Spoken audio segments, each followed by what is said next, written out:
Kabanata 2571.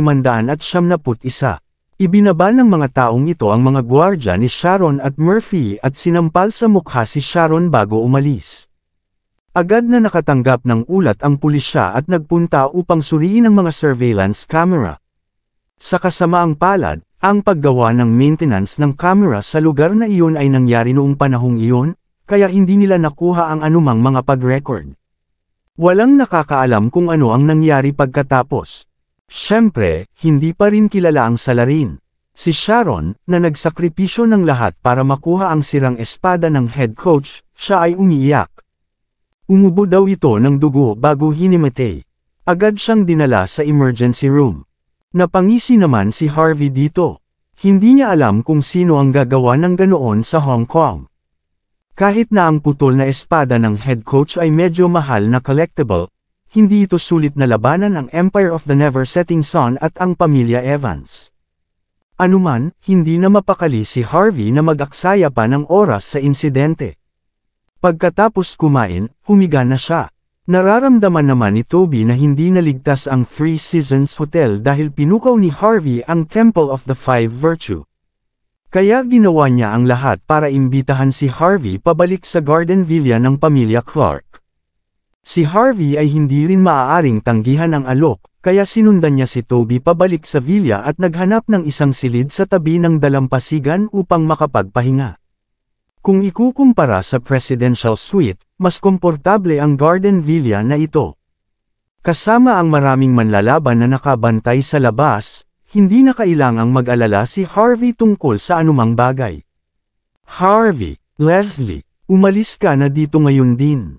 Kinaumagan, nang mag-aalmusal na si Harvey, isang malakas na ingay ang narinig sa labas ng villa. May mga sasakyan na bumubusina sa labas, parang nagbabanta ang mga driver na maniningil sa loob ng bahay. Pagkatapos ng ilang subo ng almusal, lumabas si Harvey sa bakuran na may hawak na tasa ng black tea. Gising si Toby, pero napangiti lang siya nang makita si Harvey. Wala siyang balak na ipagtanggol si Harvey. Matapos makita ang nangyayari sa labas ay agad na naintindihan ni Harvey. Nakaparada sa pasukan ang malaking bilang ng mga mamahaling sasakyan na may tatlong magkakaibang plaka. Mas maraming taga-kanluran ang nakatayo sa labas, mabangis ang kanilang mga mukha. Pinangunahan sila ni Sharon at Murphy. No wonder nagpasya si Toby na maupo. Dahil siya ang unang tao sa Hong Kong, mas malala pa ang sitwasyon kung mag-isa siyang magpapakita.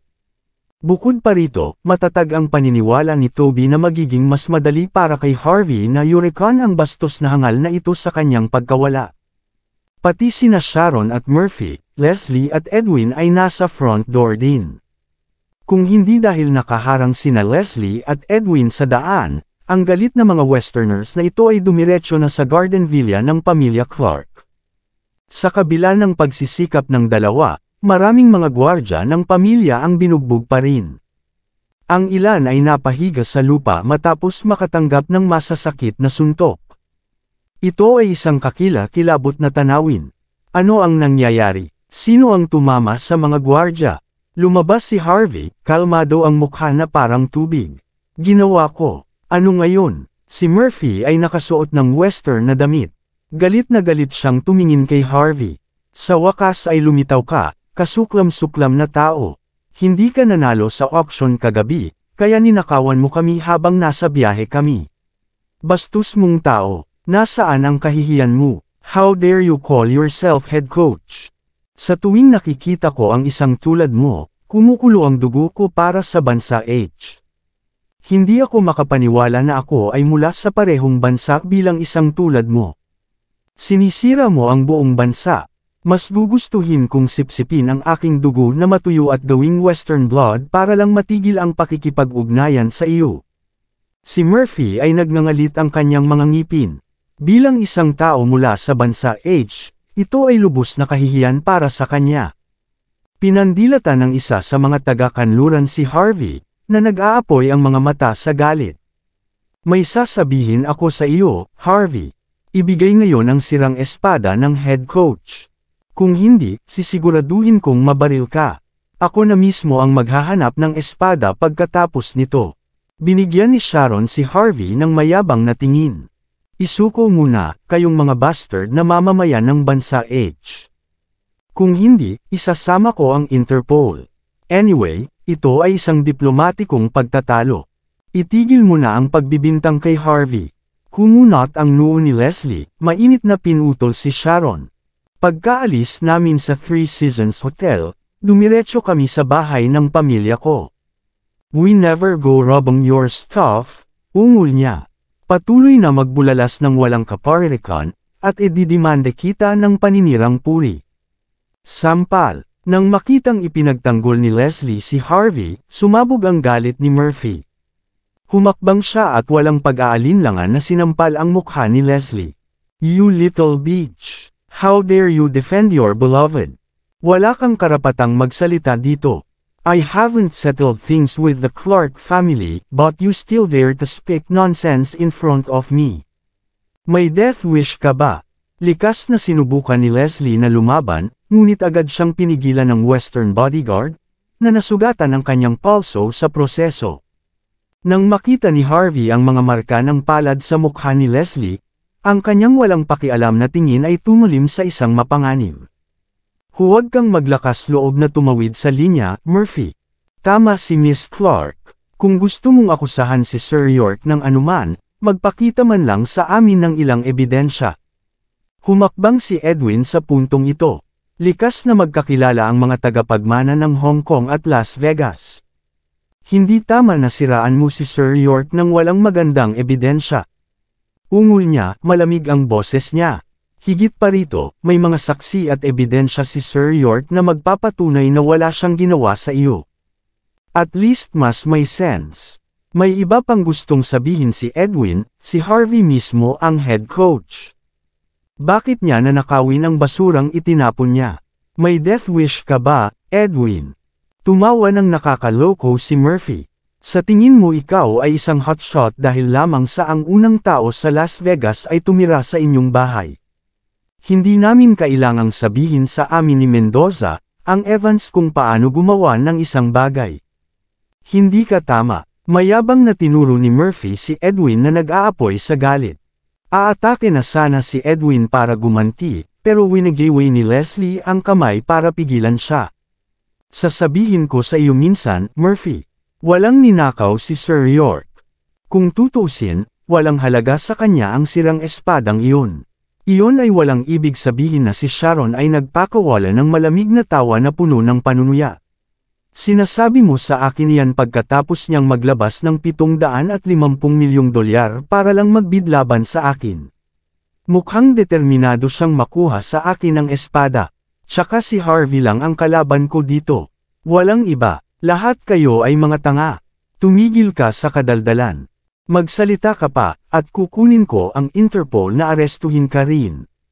Sa puntong ito, ginagawa ni Leslie ang kanyang makakaya upang pigilan ang kanyang galit. Natatakot siya na baka lumaki pa ang mga pangyayari. Kung nangyari iyon, si Harvey ay mapipilitang harapin muli ang Temple of the Five Virtues. Kasabay nito, isinasaalang-alang niya ang pagkakaibigan nina Evans at Clarks at ayaw niyang makitang tinapakan ni Harvey si Murphy sa lupa. Ang kanyang mapait na mga pagtatangka sa pagkakasundo ay sinalubong hindi lamang ng isang malakas na sampal sa mukha, kundi pati na rin ang kahila-hilakbot na kahihiyan at kahihiyan. Ngumisi si Leslie, nanlamig ang puso niya. Hindi na siya mapakali na harapin ang bagay na ito at tumigil sa pagtatangkang maging tagapamagitan. Naisip ni Sharon na natakot niya si Leslie, at ang kanyang pagmamataas ay lumaki. Tinuro niya si Harvey at mayabang na sinabi, lalaki ka pa ba, Harvey? Mayroon ka pa bang bagay na iyon sa ibaba? Hindi mo ba kayang managot sa ginawa mo? Ibigay mo sa akin ang espada.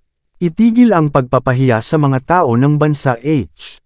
Hayaan mo akong babalaan ka, kung hindi mo ibibigay ngayon, hihilingin ko sa Interpol na pumunta bukas. Kapag nangyari iyon, ihihiya mo ang buong H country. Desidido si Sharon, ni ang Diyos mismo ay hindi makapagliligtas sa iyo mula sa Interpol. Sabihin ko sa iyo, parang yelo ang mukha ni Harvey. Mabuti. Dahil sigurado kayong dalawa na ninakaw ko ang inyong basura, I don't mind if Interpol is here.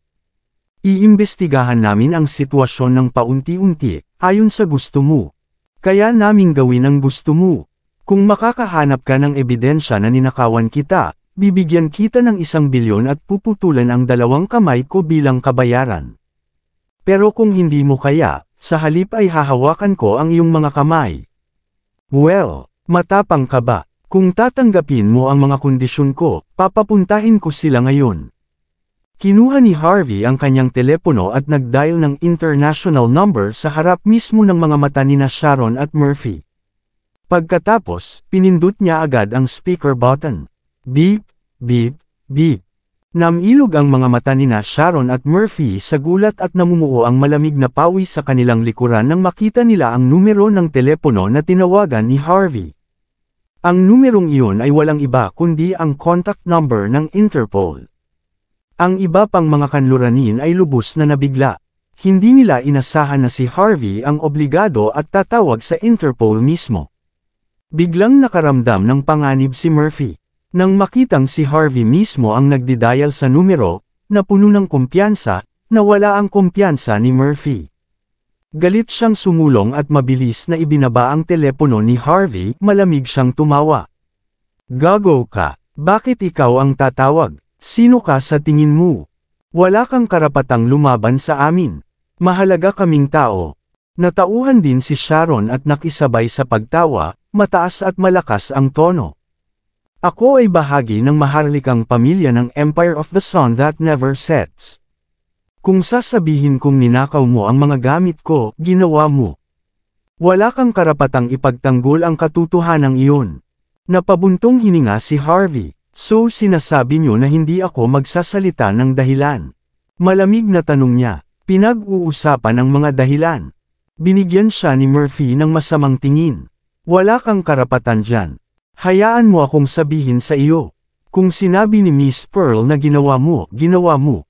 Kung hindi mo maibabalik ang espada ngayon, papatayin kita. Gumagawa si Murphy ng mga kilos habang nagsasalita, at ilang mga bodyguard ang humakbang pasulong na nagbabanta na pinatunog ang kanilang mga leeg bilang pagpapakita ng lakas. Mabuti, dahil hindi ka mag-apela sa law ika, kailangan kong gawin ang pareho. Tama, tanong ni Harvey na kalmado pa rin. Mag-iisa kang kikilos. Sarkastiko na pinandilatan ni Murphy si Harvey. Ano? Sasaktan mo ba ang mga tauhan ko? Hayaan mong babalaan kita. Kung maglakas loob kang hawakan sila, papatayin ko ang buong pamilya mo. Sampal, isang hakbang pasulong si Harvey, hindi naabala sa banta, at sinampal ng malakas si Murphy sa mukha. Napasigaw si Murphy sa sakit, pinalipad bago bumangga sa 6 na bodyguard. Ito ay isang kakila-kilabot na tanawin. Ito ay isang medyo malungkot na tanawin. Ganun pa man, nagpumilit siya. Gumapang siya pabalik habang tinatakpan ang mukha niyang may galos, galit na galit. Bastos! Bastard ka! How dare you hit me? Hayaan mong babalaan kita. Sampal! Inilapat ni Harvey ang isang backhand sa mukha ni Murphy, pinalipad siya muli. Sumabog sa galit si Sharon na nakatayo sa gilid. Bastos! How dare you hit my lover's face? Anong ginagawa mo? International business ito. Sisiguraduhin kong ilantad sa media ang iyong pagkakamali. Pagbabayarin kita. Sampal. Sinampal din ni Harvey si Sharon sa lupa, hindi man lang binitawan. Shut up, mahinahon niyang sabi. Bastos. Sigaw ng mga bodyguard habang sumusugod sila. Ikanaway ni Harvey ang kanyang mga braso at binti laban sa kanila, kalmado at tahimik gaya ng dati. Sa isang maikling sandali, ang lahat ng mga bodyguard ay pinalipad. Napaungol sila sa sakit bago bumagsak sa lupa. Ito ay isang malungkot na tanawin. Sina Murphy at Sharon ay nagkaroon ng numerical na kalamangan, ngunit ito ay walang kabuluhan laban kay Harvey. Masyadong mahina ang kalaban. Matapos makitang napakadaling bugbugin ang kanyang mga bodyguard, gumapang pabalik si Murphy mula sa lupa habang tinatakpan ang kanyang namamagang mukha. Anong ginagawa mo? How dare you touch the people of the Empire of the Sun that never sets? Nilabas niya ang cellphone niya at nag-dial ng number. Mabilis, mabilis. Nabugbog kami. Lahat ay nasugatan. Malamig ang mukha ni Murphy habang nakaturo kay Harvey. How dare you hurt us, Harvey? Pagbabayaran mo ito. Namamaga talaga ang mukha ni Sharon. Hinamon mo ang buong kanlurang mundo. Sigaw niya, tutol ka sa sibilisasyon. Sasabihin ko sa iyo ang mga kahihinatnan ng paggawa ng ganoong bagay. Napaka-unreasonable ninyong lahat. Tinanggap ni Harvey ang tasa ng black tea na dinala sa kanya ni Leslie. Nakahinga siya ng maluwag habang nakatingin kay Murphy at Sharon. Say, bakit ang init niyong dalawa tungkol dito? Kapag sinubukan kong magsalita ng katwiran, pinupunan niyo ako ng kamao. Ngunit kapag ginawa ko ang parehong bagay, tinatawag niyo akong hindi makatwiran. Anong ginagawa niyo? Sa tingin niyo ba masasabi niyo lahat ng gusto niyo? Pwede bang itigil niyo na ang pagiging walang hiya niyo? Mahirap talaga para sa akin na gumawa ng kahit ano kung kumilos kayo ng ganito. Isang malungkot na ekspresyon ang lumitaw sa mukha ni Harvey. Maraming salamat sa lahat ng sumusubaybay. Please subscribe and follow my YouTube and Facebook channel, Pilipino Novel. Maraming salamat po. Kabanata 2575. Lumapit si Harvey kay Murphy at tinapik si Murphy sa mukha bago ibuhos ang buong tasa ng black tea sa kanyang ulo. Si Murphy ay likas na napasigaw sa sakit. Sa sandaling ito, ang buong katawan niya ay nanginginig ng husto. Gumagamit sila ng karahasan kapag ang iba ay nagsasalita ng mga dahilan. Nagdadahilan sila kapag gumagamit ng karahasan ang iba. Kahit anong mangyari, hindi sila hihinto para yurekan ang iba at samantalahin ang sitwasyon. Ito ang paraan ng mayamang playboy. Ngunit hindi inakala ni Murphy na makakatagpo siya ng isang taong mas malakas kaysa sa kanya. Ang lalaki ay mas mahusay sa pagsasalita ng dahilan. At siya ay may mas mahusay na kasanayan sa pakikipaglaban din. Ang takot ay kumalat sa puso ni Murphy. Ngunit bilang isang henchman ng The Empire of the Sun That Never Sets, may sariling pride si Murphy. Mas gugustuhin niyang yurekan ng mga kanluranin kaysa sa sinumang taga-bansang H. Kontento na siyang maging utusan para sa kanila, ngunit hinding-hindi niya aangkinin na siya ay isang tao mula sa bansa H. Karahasan ito, Harvey. Narito ang patunay. Nagnganga ang mga ngipin ni Murphy at itinuro ang tiyaang natapon sa kanyang ulo. Mamamatay ka, sinasabi ko sa iyo. Binigyan siya ni Harvey ng naguguluhan na tingin. Iyon lang ba ang kailangan kong gawin para masabi mong malupit ako? Muli niyang inihampas ang kanyang backhand sa mukha ni Murphy.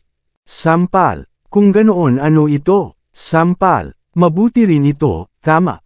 Sampal. Ano? Gusto mo managot ako sa pagsampal sa mukha mo?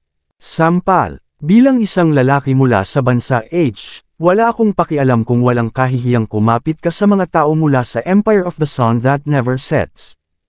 Pero kung magpapakatanga ka sa harap ko, baka nagkamali ka.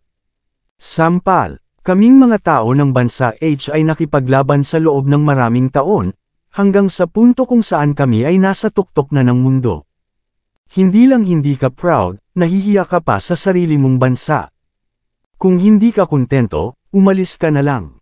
Sampal. Ang dugo ng bansang ito ay dumadaloy sa iyo kapag dinadala mo ang pangalan ng aming mga tao, ngunit narito ka, nanunukso tungkol sa pinagmulan ng ibang tao.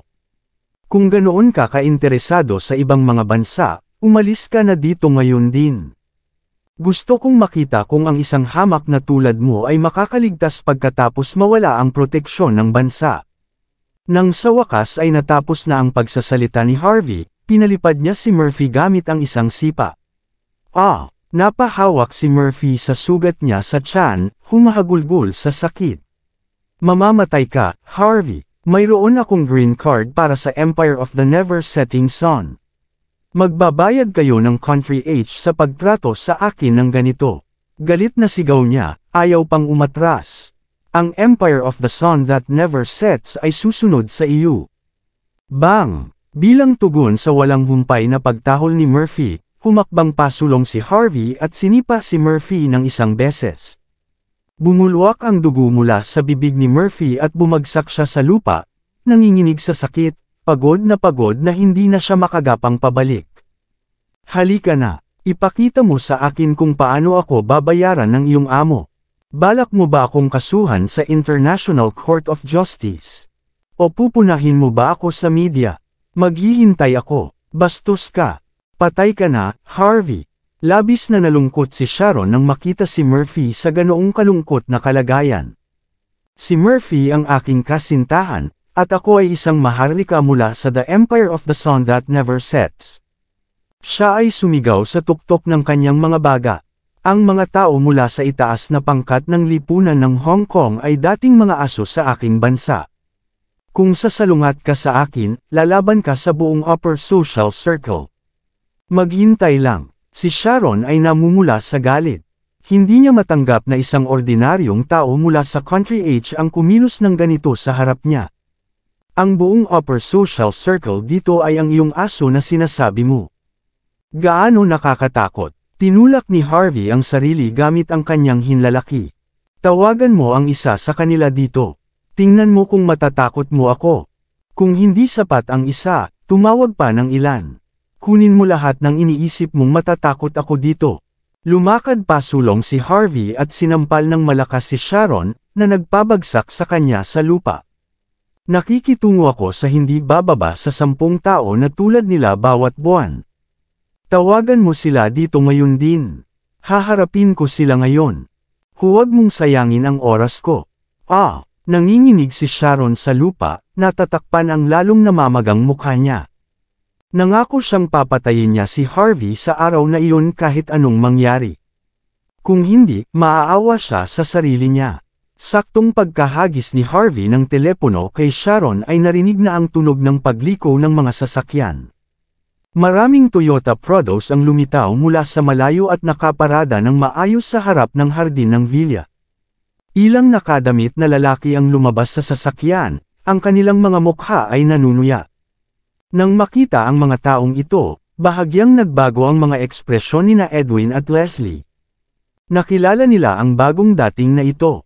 Sila ang mga alagad ng Hong Kong at Las Vegas Longmen branches. Natural na alam ni Harvey kung sino rin ang mga taong ito. He crossed his arms, nanliit ang mga mata sa kanila. Isang matangkad at malakas na matandang lalaki na may hugis parisukat ang lumabas sa sasakyan. Siya ay kahawig ng isang bakulaw, at nakasuot ng tanika. Mukha siyang masigla sa kabila ng kanyang katandaan. Malakas ang bawat hakbang niya at may dala siyang nakakatakot na aura. Si Murphy ay likas na itinaas ang kanyang ulo. Branch Leader Johnson. Sigaw niya matapos makita ang lalaki, na natuwa. Bahagyang nagbago ang ekspresyon ni Leslie bago siya tumalikod para tawagan si Toby. Ang kadadating lang ay walang iba kundi ang pinuno ng Hong Kong at Las Vegas branch ng Longmen na si Morgan Johnson. Sigurado si Leslie na walang kapare si Harvey sa lalaking ito. Tama, pareho silang pinuno ng sangay ng Longmen. Pero, si Morgan ay may malalim na background sa Hong Kong at Las Vegas, na may halos 80,000 estudyante na nagtatrabaho sa ilalim niya. Malinaw na mayroon siyang kaunting lakas. Maging ang Brewood Gang at Nanyang Gang ay hindi nang ahas na baliwalain ito. Dahil medyo maingat si Morgan at bihirang magpakita sa publiko, walang nakakaalam kung sino siya. Napagtanto ng mga nakakaalam na mayroon siyang magandang relasyon sa Guild of Elders. Mula sa pagpapakita niya, malamang natutulungan niya ang Longmen's law enforcement para mabawi nila ang kanilang dignidad. Natural na alam ni Murphy kung sino si Morgan. Natisod siya sa lupa, nagmamadaling batiin si Morgan. Branch Leader Johnson. Masyadong masungit si Harvey York. Hindi lang niya ako binugbog, nasaktan din niya si Miss Pearl. Tumayo si Sharon na may pagmamalaki. Ang pamilya ko ang naghatid sa iyo hanggang dito, Morgan. Mabuti pa tapusin mo ito para sa amin. Kung hindi, isusumbong ko ito sa Never Setting Sun Empire. Pinandilatan ni Sharon si Harvey na may malamig na ekspresyon. Well, ano pang hinihintay mo? Lumuhad ka at humingi ng tawad. Sinisikap mo bang galitin si Branch Leader Johnson? Gayunpaman, hindi pinansin ni Morgan ang dalawa. Sa halip, binaling niya ang tingin kay Harvey. Nang si Edwin at Leslie ay nanginginig sa loob, nag-iisip ng paraan para pigilan si Morgan. Ang lalaki mismo ay humakbang pasulong at ngumiti habang iniabot ang isang palakaibigang kamay. "Oh, Branch Leader York, naisip mo ba ang aking nararamdaman? Hindi ka pa dumaan sa lugar ko kahit na matagal ka nang nakatira sa Hong Kong." Ang nararamdaman. Ang boses ni Morgan ay parang nagtatanong kay Harvey. In reality, binati lang niya si Harvey in a friendly manner. Gayunpaman, sapat na ang mga simpleng salita na iyon para patahimikin ang buong hardin ng villa. Agad na natigilan sina Murphy, Sharon, at ang iba pa. Napatulala, tinitigan nila si Harvey ng masama. Talagang hindi sila makapaniwala. Kahit na si Morgan ay isang matalinong tao, ang kanyang kayabangan ay kilala pa rin. Paano siya magiging magalang sa isang ordinaryong tao? Ni hindi siya nagsasaludo sa unang tao sa Hong Kong. Hindi rin siya interesado sa Breewood Gang. Kung si Murphy at Sharon ay hindi mula sa mga kagalang-galang na pamilya, wala silang karapatan na makilala siya. Ngunit narito siya, kumikilos ng magalang kay Harvey. Walang ideya sina Edwin at Leslie kung ano ang nangyayari. Parehas silang nagulat. Pinanliitan ni Harvey ang mga mata kay Morgan bago binigyan ng matahimik na ngiti ang lalaki. "Branch Leader Johnson, this is our first time meeting, right?" "Totoo yun, ngunit sinabi sa akin ni Master Longman ang tungkol sa iyo noong huling pagpunta niya rito. Sinabi niya na ang Longmen ay dapat magkaisa laban sa mga dayuhang kaaway." Sumasang-ayon ako sa pahayag na ito. Nakangiting sagot ni Harvey. Matagal na panahon na ang nakalipas mula noong nangyari ang sa Dragon Palace. Gayunpaman, lumitaw lamang si Morgan pagkatapos hindi igalang ni Harvey ang Longmen Law Enforcement. Ano ang ibig sabihin nito? Dumating ba si Morgan upang kumapit kay Harvey matapos mapagtanto na may kapangyarihan si Harvey na sugpuin ang Longmen Law Enforcement? Dahil sa pagiging magalang, ngumiti lang si Harvey at sumagot, "Tama ka dyan. Dapat magkaisa ang Longmen laban sa ating mga kaaway. Dapat inimbitahan kita sa handaan ngayon. Sa kasamaang palad, may ilang iba pang mga bagay na dapat kong asikasuhin." Paumanhin, Branch Leader Johnson. Naningkit ang mga mata ni na Murphy at Sharon sa gulat nang marinig ang mga salitang iyon. Gusto nilang sigawan si Harvey ng husto. Nang makita nilang lumitaw si Morgan, naniniwala silang lumitaw ang kanilang tagapagligtas. Lubos nilang inaasahan na makikita si Harvey na madurog. Ngunit nagawa ni Harvey na ibalik si Morgan laban sa kanila sa ilang salita lamang. Magiliw nang umiti si Morgan habang nakikinig sa sagot ni Harvey. "Ang Hong Kong at Las Vegas ang aking teritoryo, Branch Leader York. Ang problema mo, ay problema ko. Ako na ang bahala sa iyo ngayon. Ililibre kita ng pagkain mamaya." Tahimik na lumingon si Morgan. Matapos makita sina Murphy at Sharon, biglang pumikit ang kanyang mga mata. "Sabi mo kaya nandito lang ako dahil sa pamilya mo. Ginagalit niyo pa si Branch Leader York." Naningkit ang mga mata ni Murphy sa marahas na saway ni Morgan. "Ang lahat ng ito ay hindi pagkakaunawaan, Branch Leader Johnson. Kalimutan mo na lang. Gawin mo ito para kay Emmer, ang lolo ko." Napuno ng puot si Murphy. Mababa ang tingin niya sa mga tao mula sa bansa H, ngunit alam na alam niya kung gaano kalakas ang lokal na tulad ni Morgan. Kung aasarin ni Murphy si Morgan, mamamatay siya. Makaligtas man siya, malamang na mapilayan siya. Ang pamilya Evans ay walang karapatang hamunin ang pinuno ng Hong Kong at Las Vegas branches ng Longmen. Kahit na gawin nila, hindi nila ipaglalaban ang isang malakas na tao para sa apo ng isang tao. Hindi pagkakaunawaan, sabi mo. Pumunta ka rito ng maagang maaga para pukawin ang kaguluhan sa teritoryo ng pinuno ng sangay na si Mr. York. Sinaktan mo pa ang mga bodyguard dito. Ito ang tirahan ng pamilya Clark. Wala ka bang pakialam sa batas? Branch Leader Johnson, aso ka lang daw sa kanila, mahinahong dagdag ni Harvey. May balak silang gamitin kalaban sa akin, alam mo ba? Muling naningkit ang mga mata ni Murphy. Wala siyang ibang gusto kundi sakalin si Harvey. Ngunit sa sandaling ito, wala siyang ibang pagpipilian. Ito ay isang hindi pagkakaunawaan, Branch Leader Johnson. Nagmamadali kami matapos mawala ang sirang espada ng head coach. Kaya nga sinasabi naming kalokohan. Huwag mo na kaming pakialaman.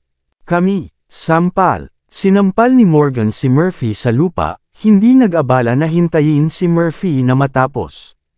Pagkatapos, pinunasan niya ang kanyang mga kamay gamit ang isang eleganteng panyo. Paalisan ang mga kriminal na ito mula rito. Tandaan na baliin ang kanilang mga paa.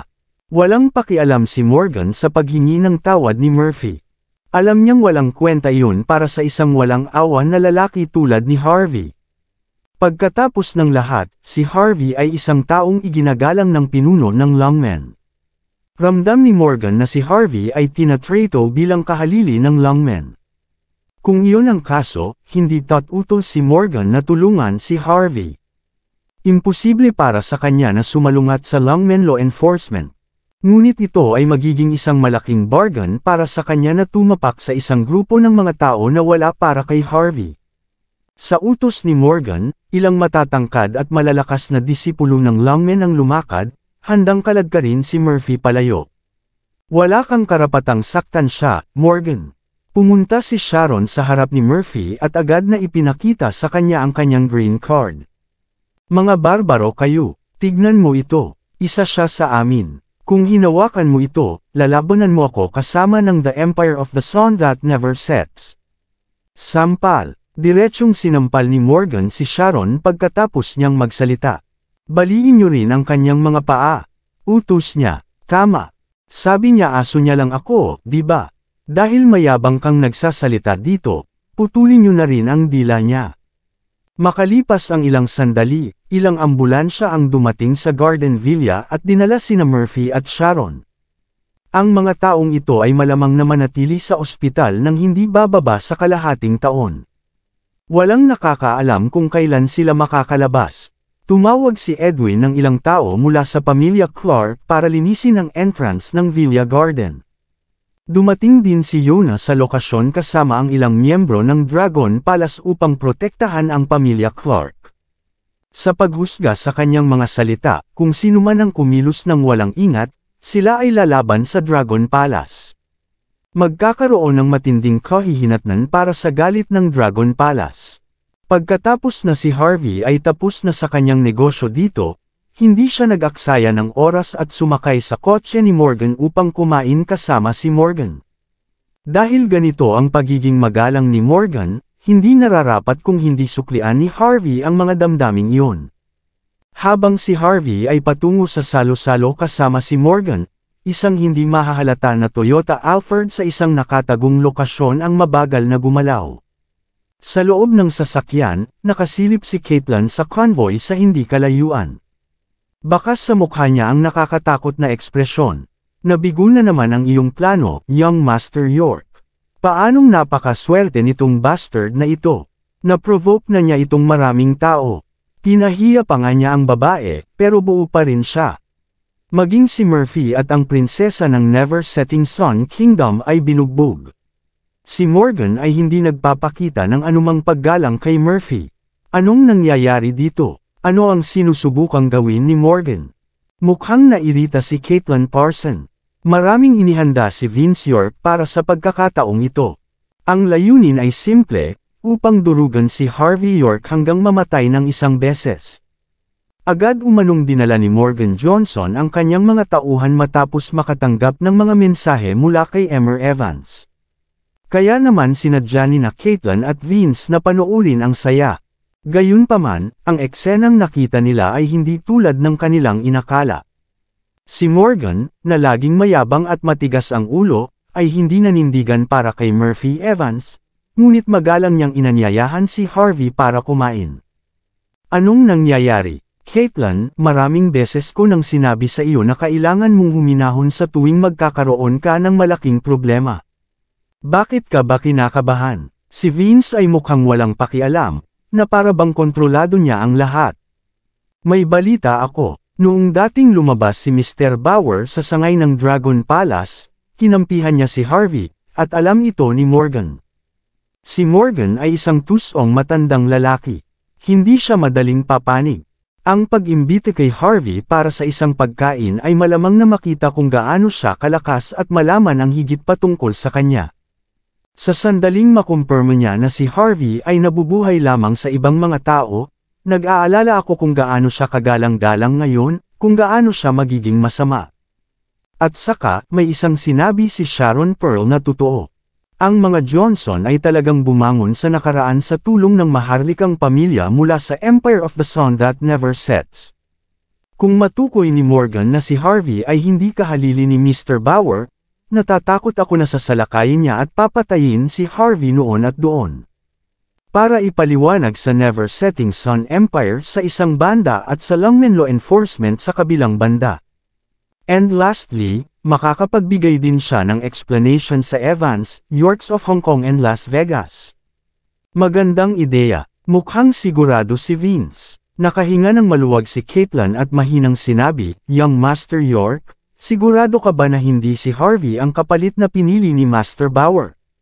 Siyempre hindi. Walang pakialam na sinabi ni Vince, maaari lamang ang mga lungmen sa pamilya Bauer, at walang sinuman ang maaaring magmamay-ari nito. Kung pipiliin ni Master Bauer ang isang tagalabas bilang kahalili niya, hindi papayag ang panganay na Young Master Bauer kahit pa sumang-ayon ang lahat ng miyembro ng lungmen. Kung hindi, bakit pupunta ang Lungmen Law Enforcement sa Hong Kong? Nandito ba talaga sila para pamunuan ang hustisya para sa mga taga-isla? Nandito sila para durugan si Harvey hanggang mamatay. Walang gaanong kakayahan si Harvey, pero napaka-ambisyoso niya. Nais sugpuin ang mga taga-Lungmen Law Enforcement sa Mordo sa pamamagitan lamang ng pagkakaroon ng posisyon ng pinuno ng sangay ng lungmen. Talaga bang naging tao na siya? Sa kasamaang palad, maaaring mag-backfire sa kanya ang mga bagay. Sa ganoong pag-uugali, hahayaan lamang nito ang malayong eldest Young Master Bauer na lumapit at agad na year-okon siya hanggang mamatay. Hindi makapaniwala si Vince nang sabihin niya iyon. Ayon sa impormasyong mayroon siya, tiyak na hindi natatakot si Harvey sa kamatayan. Hindi lamang niya nasaktan ang isa sa 4 na Young Masters ng Walls Inn, si Hector Thompson sa Mordo, nasaktan pa niya ang panganay na Young Master ng Bauer. At ngayon, na-offend pa ni Harvey si Vince York pagdating niya sa Hong Kong at Las Vegas. Sa bawat pagliko, pasimpleng hinuhukay ni Harvey ang sarili niyang libingan. Sa huli, baka hindi niya alam kung paano siya namatay. Nasisiyahan si Caitlin matapos marinig ang mga salitang iyon at sinabing, I see. Sa bagay na ito, si Harvey ay talagang katutubo. Kabanata 2600. Even after joining our circle, hindi pa rin niya alam kung ano ang pagiging makadiyos. Iniisip ba niya talaga na magagawa niya ang lahat ng gusto niya sa kaunting kasanayan lang? Hindi niya alam na ang mundong ito ay napakalaking lugar. Paulit-ulit na bumubulong si Caitlin Parson, tila hindi inaasahan na matatakot hanggang mamatay ang mga katutubo na bagong gising. Hindi ba niya alam na kahit ang pangalawa at pangatlong henerasyon minsan ay kailangang kumilos sa kanilang bilog? Ang pag-uugaling mayabang at pagpapakita ng walang paggalang ay maaaring makasakit sa mga tao na hindi nila dapat at magwawakas ng masama. Habang nasisiyahan siya ay biglang nag-vibrate ang cellphone niya. Sinamaan niya ito ng tingin at mabilis na sinagot ang tawag. Pagkatapos ay ipinakita niya ang pagtataka sa kanyang mukha. Ang matandang iyon, si Morgan Johnson, ay hindi humakbang upang batiin si Harvey York.